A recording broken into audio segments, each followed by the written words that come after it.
Thank you. I think the way that we wanted to start the webinar today was really kind of thinking about the last time that you have deployed something. And if you just kind of close your eyes and think about when was the last time you released something into production, and what were those feelings like? Were you confident that your deployment was going to go out? Were you feeling scared that once you released something that it was potentially going to break production?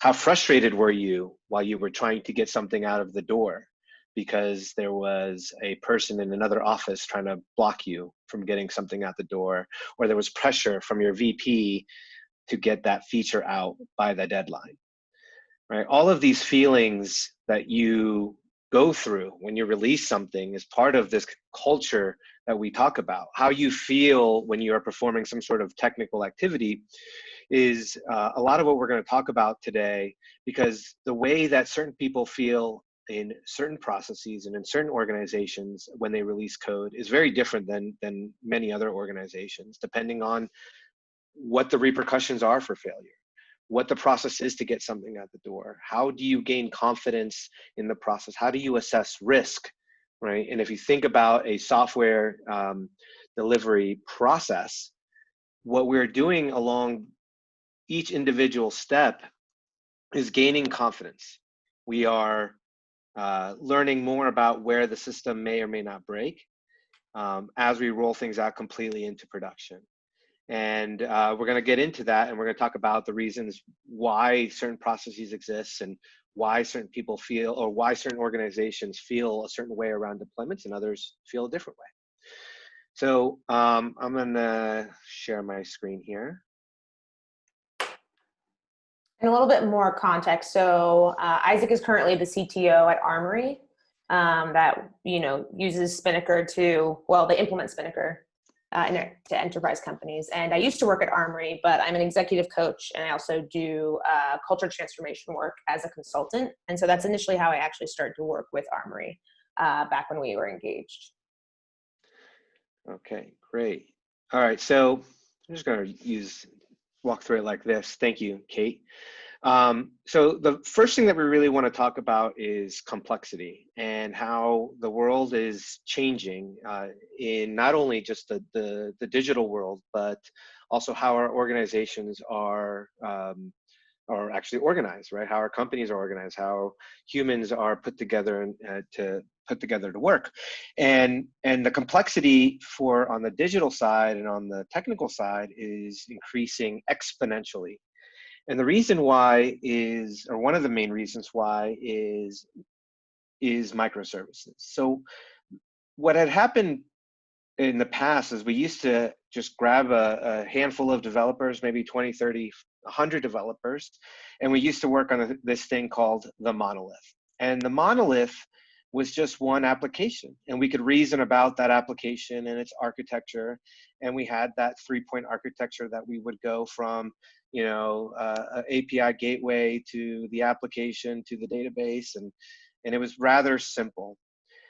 But as the internet grew, and as the number of applications on the internet started to grow, and the number of things that we wanted to do digitally started to grow, that became untenable. We couldn't have 1,000 developers working on a single monolith because there was too many bottlenecks, and it became too slow to do so. So what did we do? We took that one application and broke it down into thousands of applications all talking to each other. And so what you're looking at here is an architecture diagram of these thousands of applications speaking to each other. One is, of course, Netflix, and the other is Twitter. And the concept of microservices have been popularized by these companies. Amazon, long ago, also did the same thing. And to reason about this is too hard for any one person or human to really consider. There's too many things that could go wrong, and for you to isolate just single points of failure is too challenging. And so our world is changing, and the complexity that comes along with it means that we have to think differently about how we deliver code into production. What used to be this one application that we could put onto a handful of servers is now literally thousands of applications built by thousands of engineers put onto hundreds of thousands of servers. Right, and so now we have to think of things differently. What was once complicated is now complex. And I'll turn it over to Kate to explain the difference between complicated and complex. So I think it's also helpful to understand, like, the more I started to work at Armory and I worked with Isaac and understanding kind of, I was brought in to work on the cultural components of the organization to really help move it from a command and control environment to a more like free and autonomous environment. That was one process, but the second process was really learning about digital transformation as well as continuous delivery. And seeing where people were really stuck and where clients and customers were really trapped. And so Isaac and I were finding out that the language that we actually used and the theories that we used were identical, whether it was culture transformation or continuous delivery. And so I think that's like a fascinating point. So just keep that in mind, because what we're trying to do today is kind of tie these things together and really bring, the software component into the psychological component, really both ways. So this was really helpful when I first learned about the monolith and microservices. I was like, wait a minute. I was like, okay, like we're working on that culturally as well. And so I also want to quickly define culture and the way we define it. So culture really is, how do we do everything? This isn't about like your benefits or your perks. This is literally like, how do you show up together? How do you do meetings? How do you make decisions? How do you let people go? Like literally, it's the how of your work. So I think it's important to get really clear on that. So zooming out, really thinking about what complicated versus complex is when it comes to systems theory. This is really where a lot of our work is predicated upon. And so like early on, organizations and systems were very much complicated in the way that it's a causal system.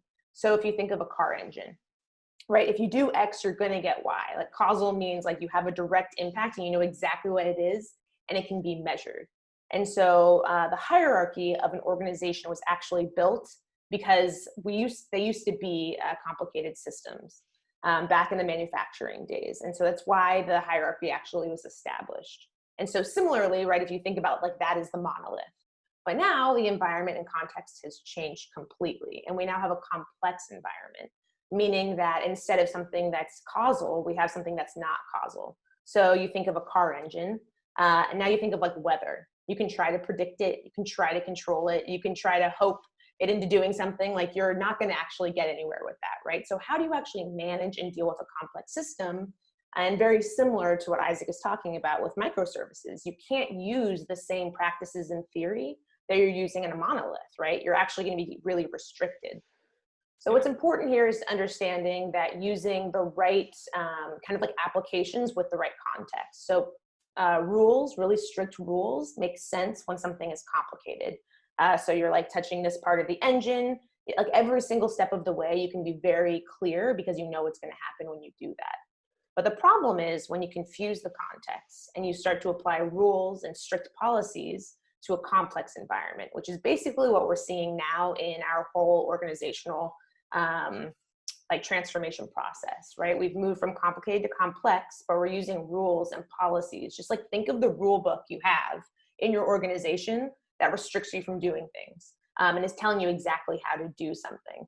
It doesn't allow for you to be nimble or flexible or to really respond to your environment, which is hypercritical to actually thriving right now. And that's very much in respect and reflects what's going on with microservices. Yeah. And I guess to give an example of like, I like how you broke down the complicated versus complex, an engine and a weather, right? And if you think about weather systems, you can actually provide the same input into any weather prediction system and actually end up with different results. And how that relates to microservices is your same input can go through the same API and go through some of the same components, but it'll land on different computers. It'll land on different nodes. It may not actually ever reach its destination.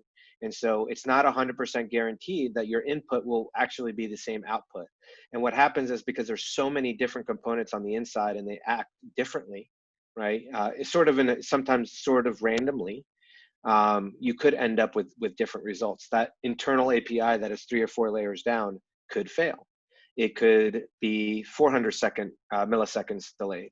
Right? So you don't always actually get the same response in the way that we used to with systems. In fact, actually, now with the cloud, we actually expect systems to fail, right? And this is again popularized by Google very long ago. What they said, what used to be the case in the data center was that we would buy machines that are incredibly reliable, like 5 or 6 nines of reliability.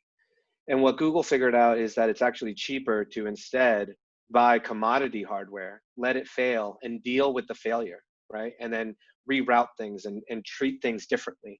And it's a very fundamental change in the way that we think as software developers, but also, Kate, as you mentioned, like building organizations. Like we were built to do this tops down hierarchy to build things like engines and control the entire supply chain, right? Because the way to win historically in business has always been control what your organization does and then the supply chains below it.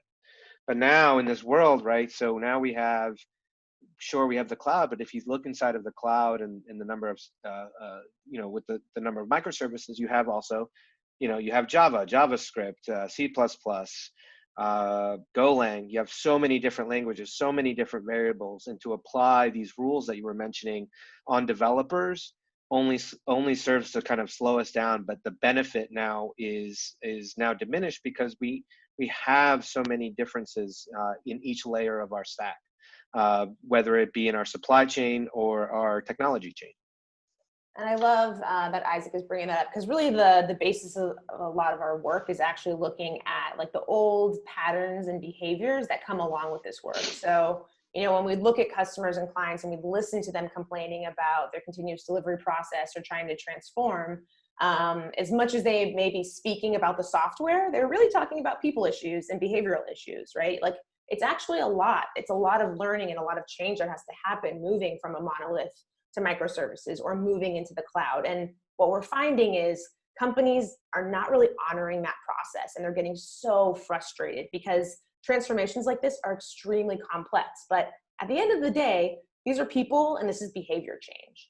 And if you don't honor those kind of like invisible critical components, like you're going to get stuck. And we saw it over and over and over again. So the more we started to really address that, the easier things started to get as far as adoption goes. And so I'd love Isaac to share an example of actually a customer that we were working with, where they were, they were trying to change, they were trying to get to a 0% downtime with their customer and failure, but it had repercussions. So I'd love Isaac to talk about that.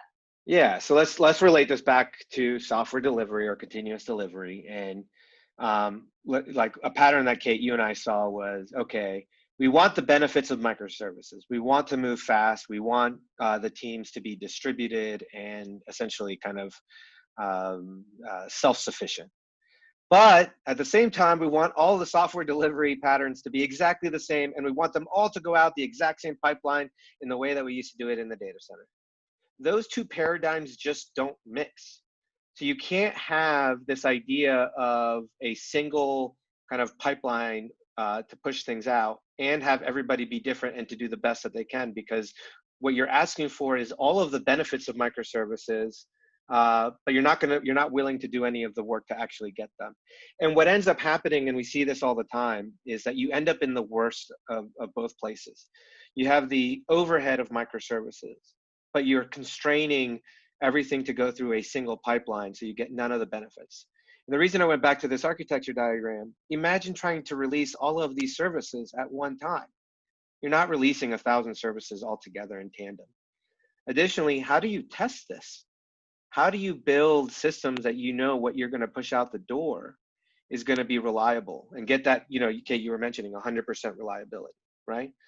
But at its basis, at its core of microservices, the idea is that getting back to what Google and others have figured out a long time ago, is that, in fact, when you're breaking things down, is that you are expecting failure, and that a single failure won't take out the system. One of these microservices here in these pictures go away at Netflix or at Twitter, and you probably wouldn't even know the difference. And some users may notice, but most wouldn't, because the architecture is built to be that way. So you have to think differently, because if you think in the old way, you're never going to get to this speed that these industry giants have gotten to. And so you're going to have to start breaking things down, not only at the microservice level, but your organizational level, right? Start thinking about, right? Netflix, although they use Spinnaker predominantly, that choice is not mandated on anybody. They can use their own deployment tools to get things out the door. They don't have to go through Spinnaker, but they do so because it's easier. Now, are there cases in which they don't use Spinnaker? Of course, right? And because they're able to do that, certain teams are able to move faster where Spinnaker may not be able to support their use case yet, or maybe they try to build into Spinnaker to help support their use cases. So the idea here is making sure that the services can run independently of each other and are just loosely coupled. That word is loosely coupled. If you look at the definition of microservices, that's what's there. But many of us tend to continue to tightly couple them, and it becomes a real problem. So bringing that into like the behavioral and organizational cultural parts of things, right? Like loosely held. So we think of like principles instead of having strict rules, right? So it's kind of like 85% of the time, 80% of the time, this is like where we're trying to get to. We're allowing for flexibility to happen because we understand the environment is extremely complex, right? So you think about maybe like your HR policies, how you use money in your company, how transparent you might be. Some companies are like very strict, but the problem with it being strict is it's not flexible, right? It doesn't allow for creativity. It doesn't allow for innovation. And oftentimes in innovation, it happens by accident, right? You notice like a pattern that you weren't actually paying attention to before. And so it's really like, how do you honor and think about your organization as well as your software delivery in both complex systems? You can't hold it too tightly. But what comes with that, which is what Isaac and I were really picking up with the customer, was like the amount of fear. And like the fear that comes along with that, and then the control that people really, really want. And how do we kind of help people ease themselves into that process where you get more comfortable with uncertainty? I think obviously with COVID happening, it's kind of like, oh, wow, there's extreme uncertainty. And maybe we never had it in the first place, but man, we're going to try to control it as much as we can. It's a natural instinct to try to control these things. Yeah. But the more you try to do that in both processes and culture transformation and continuous delivery, it gets worse. Things actually stop and they halt. And some people take great pride in it. And so we had a customer sit there talking about the single window, the single deployment window. And they were like, oh, we have like 0% downtime now. And we were like, and what happened to your innovation? And they looked at us like blankly. And this is a very large company that's actually known for innovation. They weren't even measuring it. Yeah. And so it's fascinating to see like they were more focused on having this perfect 0% downtime than finding a risk that they were comfortable with and that it could be known for and actually designed around. Yeah. And interesting on that point, Kate, right? We see this with like change review boards, and it's been proven that change review boards don't actually help with the reliability of deployments being or being safer. That's in the Accelerate book by Nicole Forsgren and others. So that, you know, that's a study that's been well done. But it feels good, right? It feels good to be able to control the situation. And part of that, like what they did there in that particular pattern was they took hundreds of microservices and they only allowed one to be deployed at a time, which again just defeats the purpose of microservices. You might as well just go back to the monolith. And there's nothing wrong with that either. If that's what you want to do, then go back to the monolith. But it doesn't make sense to incur the cost of microservices and then deploy them like monoliths. And the thing that I think we also found with other people at those types of companies is like back to how we opened this up, which is like, how did those people feel? They felt very frustrated. They felt unproductive. They felt slow, right? You know, if you want to keep engineers at your company, which are highly sought after, why did people go to Google and Netflix and other of these companies? They don't go to those companies, necessarily because there's a particular project. I mean, they go to those companies because they get so frustrated where they're at. They get so frustrated with their ability to make change or actually deliver their code into production, right? Because that's if you look at Maslow's hierarchy of needs, right? We're all getting paid pretty well from an industry perspective, right? So then you have to look higher. And if you look higher in that hierarchy of needs, the things that you really want to do is make an impact. And if you're dealing with systems that don't allow you to deploy and people who won't allow you to deploy, then you look for that other opportunity that will allow you to make that impact. I've seen this time and time again, and we know this from studies, right? People leave managers, people leave companies. They don't necessarily leave their jobs. They may like what their mission might be, but they don't like how they do it. And this problem isn't just for engineers, right? Like everybody wants to make an impact. And so many companies, just employees feel controlled. They feel restricted. They feel like there's a ton of red tape. I'm sure so many people listening to this can like nod their head. We've all been there. It's not, nobody really wants to be controlled. We want autonomy. We want to be really making sure that our work is being implemented and that our efforts are being used, right? And so really thinking about even like in an organization and culture, how do you start distributing power? How do you start distributing responsibility? And that's what's so cool about microservices. Like that's exactly what it does. And it makes it safer and faster, right? And so many people are concerned with safety and speed, as they should be. But like your organization, if you think about it, if it's in a strict hierarchy, it's not actually that safe. And it's definitely not very fast. And you're going to need that moving forward no matter what. And so, you know, I was speaking to a bunch of CIOs a few weeks ago, and I just asked blankly, like, what if the 7 of you all caught COVID right now? Like how dependent are people on you? Are your teams capable of running without you? And they all just look like pretty terrified. And they're like, like we're not prepared for that scenario. And I think COVID has actually poked a lot of holes in our systems to think about like what's actually built for resiliency. What kind of backups do we have? And so again, like if you're treating your software delivery process like this, use those same theories and bring them to your organization. How do you distribute responsibility and power? And this is a great time to do it since people are distributed physically now. And think about what dependencies are there, and then how do you build up those backup systems so that no matter what happens, you can actually get better and stronger, and you don't have to worry so much about Yeah. Well, let's move on to kind of the next subject of dealing with complex systems that we have to deal with, and again, not only just computer systems but people systems as well. And there is again a corollary between the digital and the engineering side and the people side. And we talk about things like metrics and logging, all right? But Kate was using words like sensing and responding, and we do this all the time, actually. And it's a pretty critical aspect to dealing with this complexity, which is how do you understand what's happening inside of this complex system? And today we deal with that through 3 main ways on the engineering side, which is logging. There are just standard aggregated metrics, which are pretty common. Companies like Datadog provide those. And then new ways are things like tracing, right?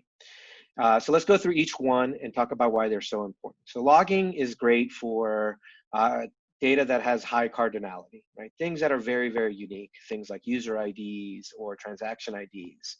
And it's good to be able to use logging when you're trying to find that needle in a haystack. You're trying to say, okay, this one transaction continues to fail. Why does it continue to fail, right? So you're going to want to use something like logging. Metrics provides a more aggregated view of the system to give you an idea of when systems are failing or about to fail, or disks are filling up. And those are good for aggregated metrics. Where I've seen a lot of people go wrong is in the metric side or the sensing side, is they tend to use their logging as a replacement for metrics. It's a little bit of laziness here. There's 2 problems with that. The first problem is that you're not really able to get the fidelity that you need on the aggregation side, because the aggregation is not meant to be used inside of logging. Although companies like Splunk and Elasticsearch allow you to do aggregation, it's not as I think it doesn't have that resolution that you need. On the other reason not to do that, of course, is when you're pushing all these things to a logging system, it creates a lot of additional costs. And then, of course, on the tracing side is really, really important now when we're dealing with these complex systems, because you want to be able to understand how did a request make it through the system. And in doing so, you're able to understand which network partitions it went through, or how did it go through all of the thousands of microservices? How did a request make it all the way through? And which systems are slowing you down? And being able to just answer some of these simple questions becomes so critical, not only for operations of microservices, but because today we're talking about continuous delivery, they become the basis of continuous delivery in terms of how do you know what you are pushing into production is good or not, right? If you don't have these metrics, then you won't be able to know, like, is the thing that I deployed good? And so many times I see engineers taking, so then that becomes, actually, let me go back, that becomes the basis of software delivery. From software delivery, we get into the performance of engineering teams, right? So many times I see engineers responding without sensing, or taking whatever's immediately in front of them and just trying to solve for it without really trying to sense. And I think one of the things, Kate, that you've taught me on the people side, which is to stop responding so immediately. So sit back, take in some signals, take in more signals than you feel comfortable with, then acting. And I think that's really important, I think, on the people side. So we'll get into that here in a second. Let's go into why these basis of the metrics become so important. So, going back to Google, what they realized was that there was an operations team, and they could not scale their operations team to deal with all the thousands of microservices. And what they said was, okay, well, if we can't scale the operations team to deal with this complexity, well, the developers are going to have to kind of do this on their own as well. But we will provide them help with the help of SREs, site reliability engineers, who know the operational side, but will programmatically help them solve their problems. And what they ended up doing was coming up with this framework called SLI, SLOs, and SLAs. And the SLI and SLOs, so SLIs are service level indicators, right? These are things that we get out of metric systems for the most part, things like error counts and CPU and response time. And then the SLO are the thresholds that we're looking for, right? And what this allowed us to do is to not respond every time a deployment failed, but only respond when a deployment failed that causes us to break our SLO.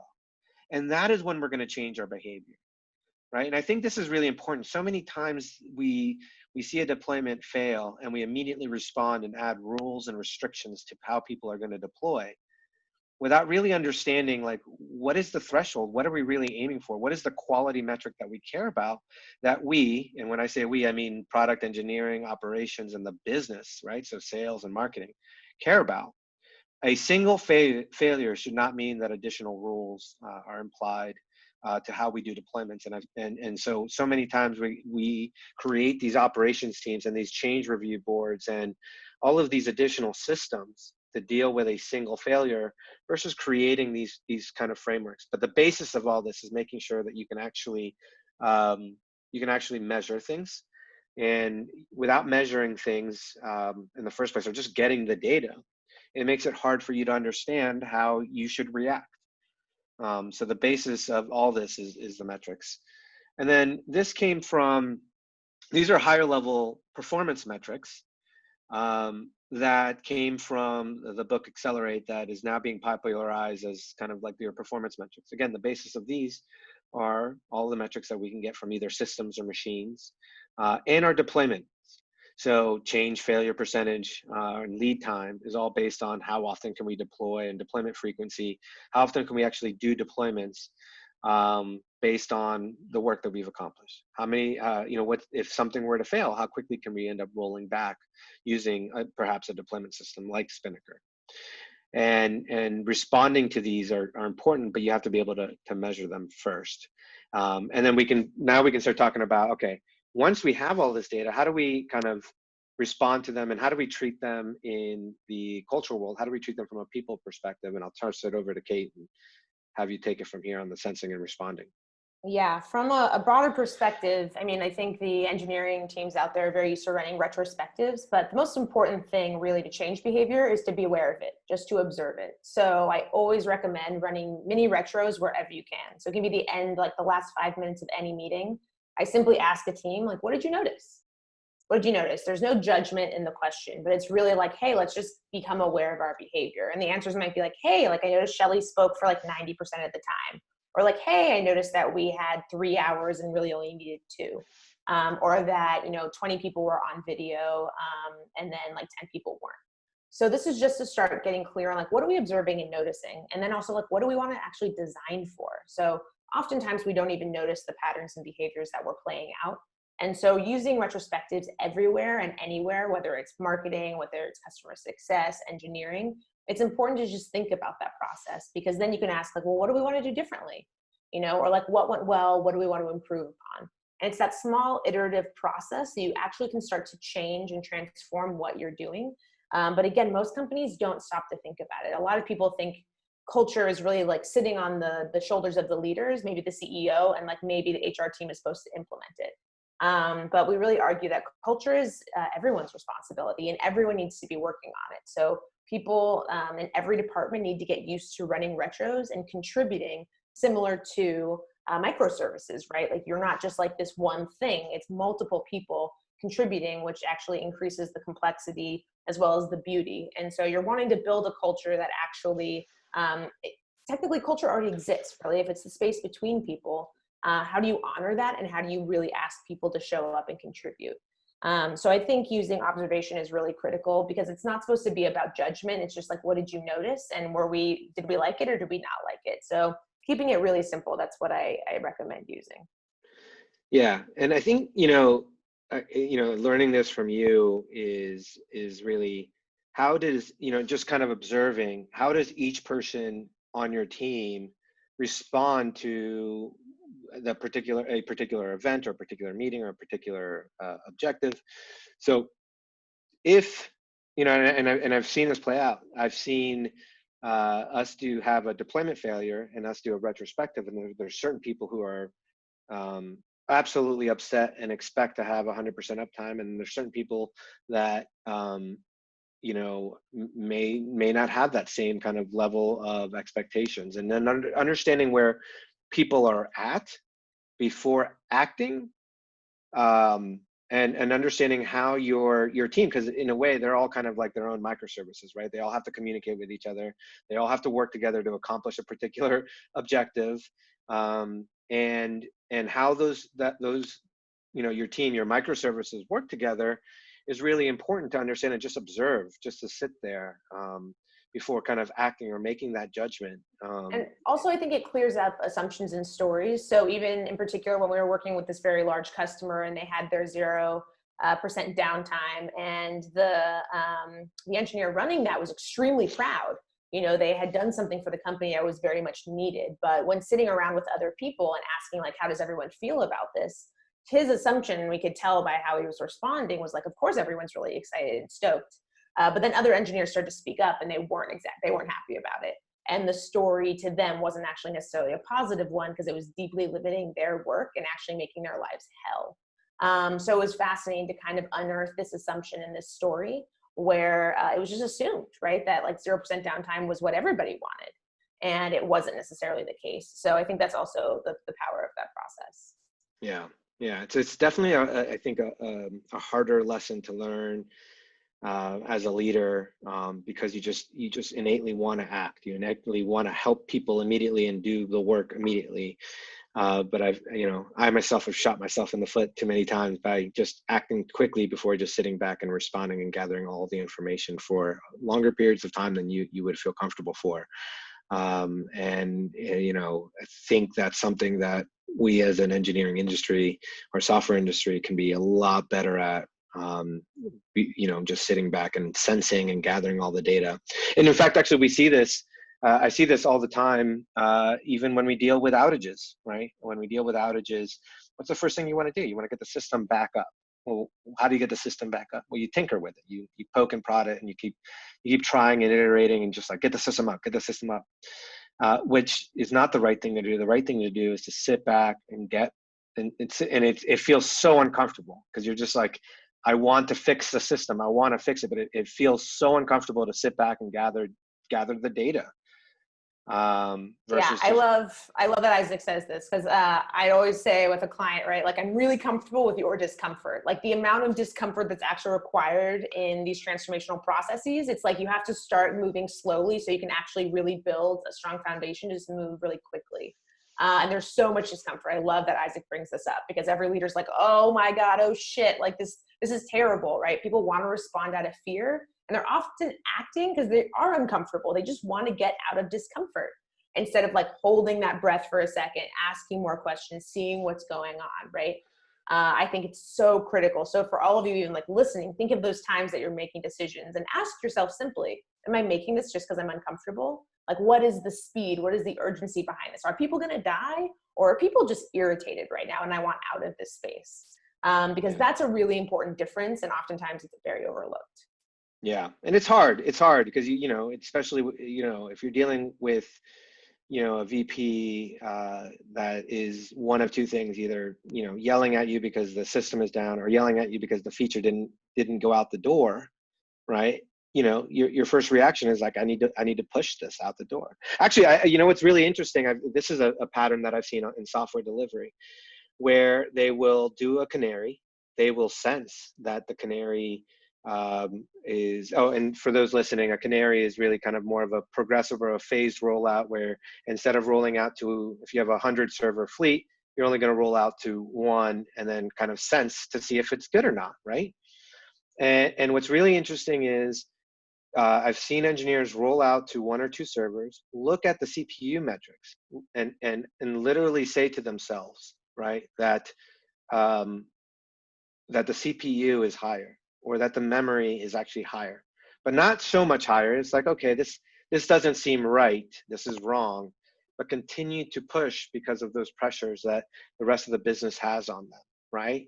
And that's really interesting. There's no real system that we can build to overcome that pressure that you get from the business that will help alleviate this. And so what I'll end up doing, they'll go from those two servers and they'll say everything looks good, and they'll go to the 100 servers, and next thing you know, we have an outage, right? Because what they thought, they knew in the back of their head that it didn't look right, something was wrong. But instead of just kind of sitting back and sensing for a little bit longer, or taking more of a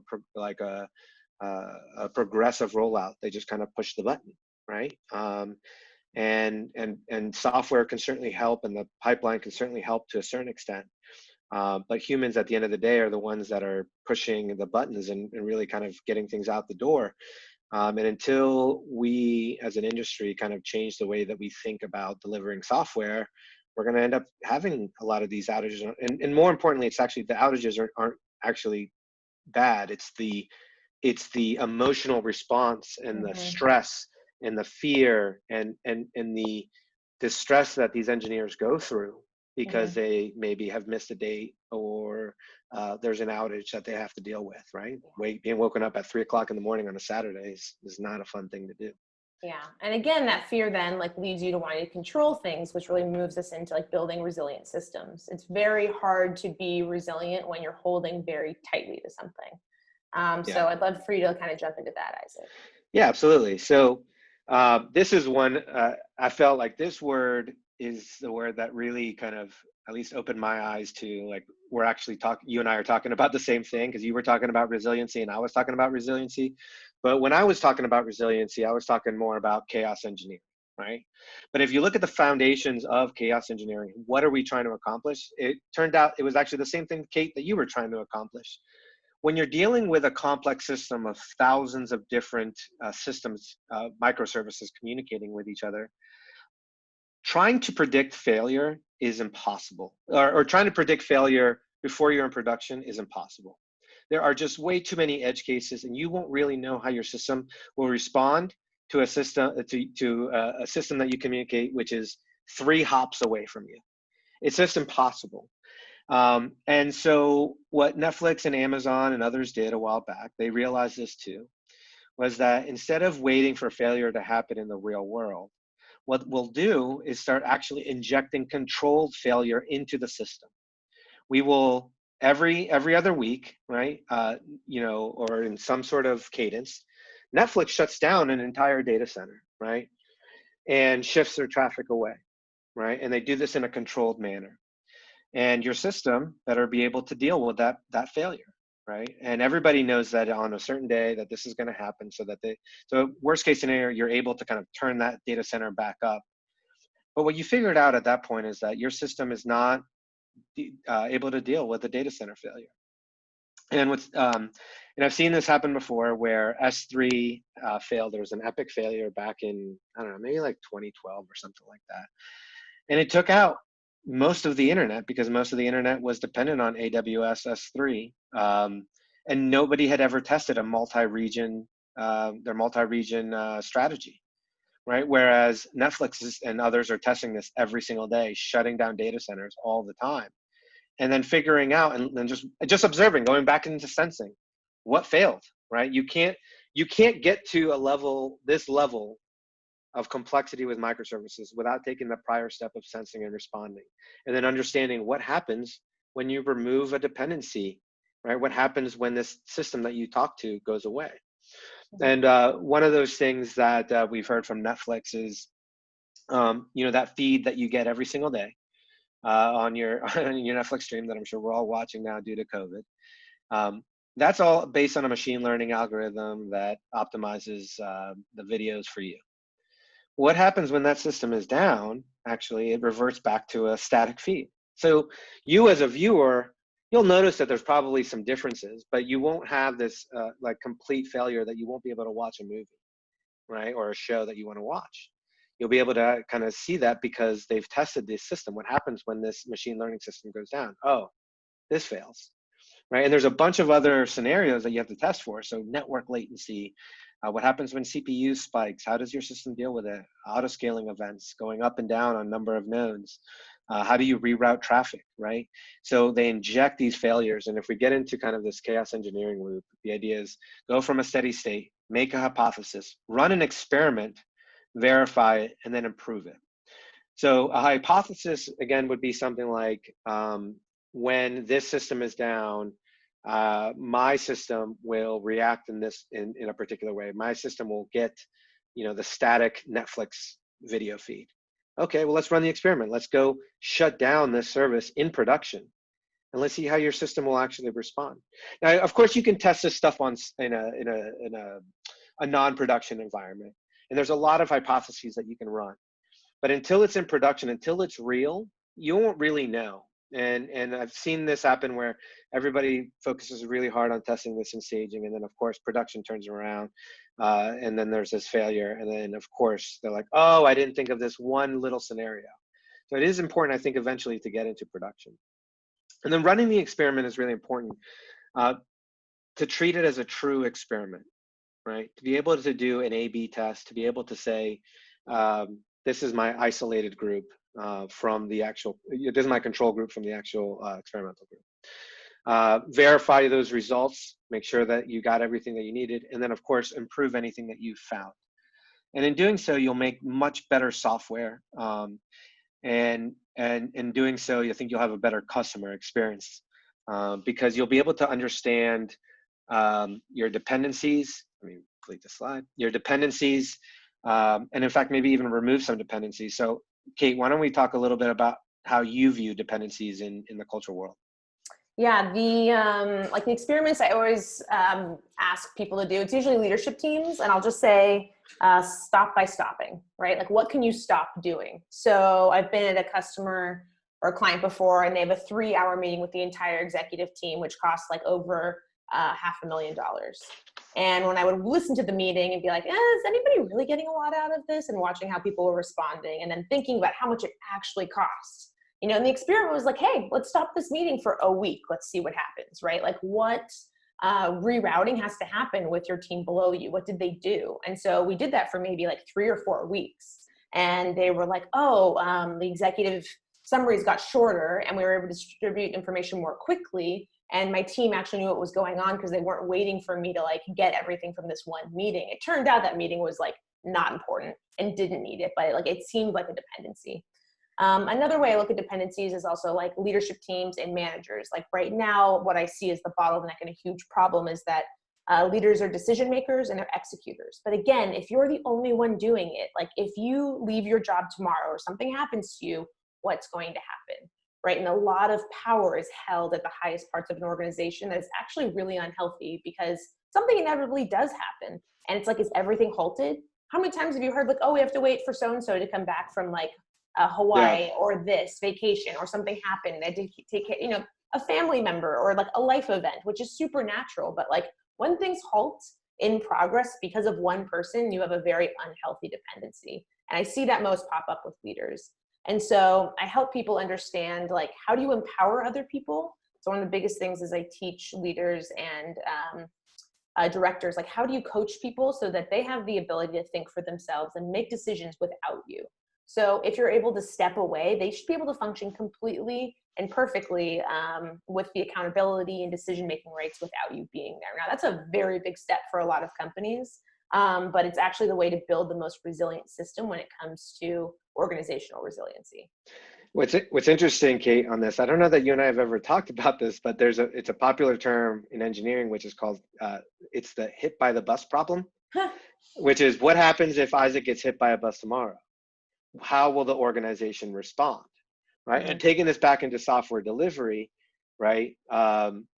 If Isaac is your release manager and Isaac gets hit by a bus tomorrow, will the company be able to release software, right? And the only way that you can actually test this out is to remove Isaac from the release management position and see what happens, right? Have Isaac go away for 3 weeks. Can your company, back to sensing. Don't respond yet, just sense, just observe what happens when Isaac goes away, right? Will we be able to release? And this happened to me at my last company. An engineer had left, and then a week had passed, and then we realized that we couldn't deploy the main website. That literally happened to us, right? And that is right? So that was really bad. We had to bring back that engineer to help us kind of redeploy the website. But that is that showed that we were not resilient to one of the most simplest activities. And I think there's probably a lot of companies that fall under this. I know there are. I've spoken to them where I go, well, tell me about your release process. Tell me how things get out the door and get completed. And inevitably, 60, 70% of the time, there's this role called a release manager, and this person is doing a bunch of manual activity to get things out the door. And if that person, and I asked them, I said, what happens if this person isn't there? Oh, we'll wait for that person to come back, right? Well, okay. What happens when that person's quit? We'll transfer the knowledge then. Yeah. And there's actually, there's two problems with that. Well, like the first one is that, your company is beholden to this one person. And then two, the throughput of your organization goes down tremendously. The more dependencies that your teams have, right? Oh yeah, and getting back to the previous problem at the very beginning of this, if you have hundreds or thousands of microservices all going through this one person, the company just kind of grinds to a halt, right? And it'll get really slow, and it'll be hard for you to kind of pinpoint this without doing these sort of chaos engineering tests, not just on your systems, but the chaos engineering tests on the people systems as well, and the people there. Remove people from their roles and jobs and move it around and see what happens. See how your system reacts. And it can be even as small as like a meeting, right? Like I had taught Isaac how to run a certain meeting, and after like 6 weeks, I was like, okay, like step away, like see if you taught people enough to see if they can run it without you. So for 2 weeks, he didn't attend the meeting, and the first meeting didn't actually happen, and the second one was like kind of shoddy. And it was really good information that he's like, they're not ready, and I haven't trained them well enough to actually take over. Like he had to figure out his leadership perspective and value there. And right, it can be very small experiments, but stopping in a lot of different ways is a great way to start testing that. Yeah, it would have been easy for me to just continue running that meeting and to like not figure out how to hand it off. But I think that's the growth in leadership, but also the growth in our systems, which is the more self-sufficient these systems can be, the faster we'll move, and we can move on to harder, bigger problems. But if we continue just doing the same thing over and over again, we're going to end up running into the same problems and not making a lot of progress, whether that be microservices or engineering leadership. So let's move on to kind of fear and risk here. We have like a minute left. Yeah. And we wanted to talk about fear. Wrap it up in exactly that. So fear and risk at the core of everything that we do is this, right? All we are trying to do is, I think, avoid risk, right? Avoid downtime, avoid failure, because with that there's like fear of repercussions. What are the fears that your company has created based on their culture? And as we talked about earlier, that dictates how your software delivery pipeline looks. It dictates how often you deploy. Because if there's if I'm going to get fired for deploying something that fails, well, then I'm probably not going to deploy things, right? Because I don't want to be fired. I don't want to deal with the repercussions of that. And at the core of everything that we do is it comes down to this, right? And reducing risk and reducing that fear. And if we can do that, I think we'll make a greater kind of work environments. We'll be more innovative. We'll create better software systems. And it comes down to this, which is if you want to be successful, you are going to fail a bunch. You want to fail a bunch because it means that you're innovating and trying things. But the environment has to be open for failure. What do you want to add to this, Kate? I think like recognizing for people just to stop and think about like, what are you actually scared of? Like verbalize it. Because once you do, I think you'll actually realize how non-threatening it actually is, or how people can actually have a conversation around it. But you want to find the space that you can play. You want to find the space that you can actually experiment. And that's important because basically innovation stops, right, when there's no risk. And especially in a time like right now, people are dying for certainty and dying for control. And I guess what I urge any company or leader to think about is like, if you're not grasping for control, like what else can you do to be as flexible and confident as you need to be? And I think it's just important to keep thinking about when you're doing software delivery, when you're doing digital transformation, using those same principles and theories and bringing it back to your people and your organization. Because again, you want to be building resiliency everywhere and anywhere, and like really making people more engaged in their jobs again. And at the end of the day, that's what we really care about because it's an amazing thing to watch and see. Yeah, and the other thing too is I think is like lean into those fears. If you're a leader, lean into those fears. If your team is afraid to deploy, have them deploy 10 times a day. No changes, like a no op change, right? But have them push the deploy button. Have everybody push the deploy button, right? Get comfortable with the things that you are afraid to do, right? And make it safe to try. Yeah, right? The more you do it, the more, getting back into this loop, right? The more you do it, the more you will understand, the more that you'll be able to improve. So what people have done with deployments is, oh my God, they're scary. Let's not deploy. Where there's a bunch of companies that said, oh my God, it's scary. Let's deploy 10 times more so we aren't scared of doing it. Right? The more you do something, the less scared you're going to be. The more you're going to understand how to do it. And even with that kind of sensing and learning how to fail, it, is also like an experience, going through that of like that meeting that you were talking about, Kate, is like, it felt very uncomfortable to go like, uh-oh, this isn't going to work right. But now I feel way more comfortable with this idea of letting things fail and then iterating on that. Is like getting comfortable with failure in and of itself is something that leaders need to get over and think about very differently. So I think we're a little bit over time. But, Isaac and I are pretty passionate about these topics. So we're also writing blogs at Delivering Chaos. So if you're interested in more content, you can find it there on Medium. And yeah, we're just trying to connect these two worlds a lot more to help everybody in this process. Thank you. Kate, Isaac, this is amazing. Kate, how do people get in touch with you? You can reach me on LinkedIn at Kate MacAleavey or my email, katemac24@gmail.com.